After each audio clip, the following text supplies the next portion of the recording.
არასამთავრობო სექტორის წარმომადგენლება ეროვნულ ბიბლიოთეკასთან მომხდარი ინციდენტი კრიტიკულად შეაფასეს. ორგანიზაციის წევრები მიიჩნევენ, რომ შინაგან საქმეთა სამინისტროს მომხდარის თავიდან ასაცილებლად უფრო მეტად ეფექტური და ქმედითი ნაბიჯების გადადგმა შეეძლო.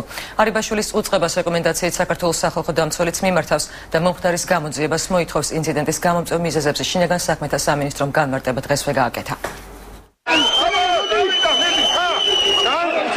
პროვოკაციული ქმედებები პოლიტიკოსების მხრიდან და სამართალდამცავების უმოქმედობა. ასე აფასებენ არასამთავრობო ორგანიზაციები ეროვნულ ბიბლიოთეკასთან მომხდარ ინციდენტს.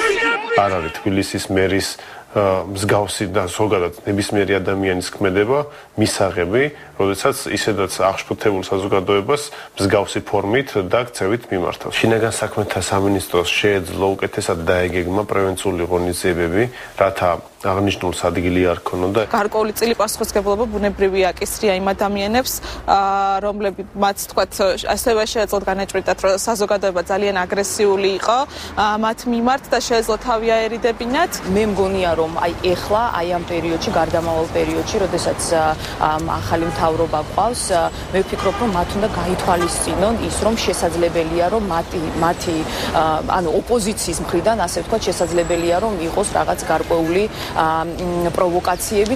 ექსპერტი სოსოცი სკარიშვილი არასამთავრობო სექტორის კრიტიკას შინაგან საქმეთა სამინისტროს უმოქმედობასთან დაკავშირებით არ იზიარებს. სპეკულაციები იმის თაობაზე, რომ პოლიცია აღარ არის ის, რაც იყო და ამაზე მოთქმა პირდაპირი თვითლუსტრაციაა. დიახ, პოლიცია ის აღარ იქნება, რაც იყო. სწორედ პოლიციის ვერაგულმა ქცევამ და სადიზმმა, რომელსაც თესავდა ყოფილი ხელისუფლება, განაპირობა დღევანდელი პოლიტიკური რეალობა. საქართველოს სახალხო დამცველი კი შინაგან საქმეთა სამინისტროს მიმართავს და მომხდარის დაუყოვნებლივ გამოძიებას მოითხოვს. ნებისმიერი ძალადობა უნდა დაიგმოს, ჩვენ გვმობთ ძალადობას, შესაბამისად მოუწოდეთ შინაგან საქმეთა სამინისტროს დაიწყოს და გაატაროს ეფექტური ღონისძიებები მისთვის, რომ ჩატარდეს გამოძიება, დანაშაულები დაისაჯონ. შინაგან საქმეთა სამინისტრო მომხდარს ნაციონალური მოძრაობის წევრების მხრიდან შეთავაზებულ უსაფრთხოების ნორმების დაცვაზე უარს უკავშირებს. ჩვენ სამთავრობო დაცვის სპეციალურ სამსახურს შევთავაზეთ ორი ალტერნატიული გზა. პირველი შეხლა შემოხლა გამოიწვია მოქალაქე თენგიზ გუნავას შესვლამ ცენტრალური შესასვლელიდან. მან არ ისარგებლა არც ერთი ჩვენს მიერ შეთავაზებული შესასვლელით, აგრეთვე ქალაქის მერმა და მისმა თანხლება პირებმა.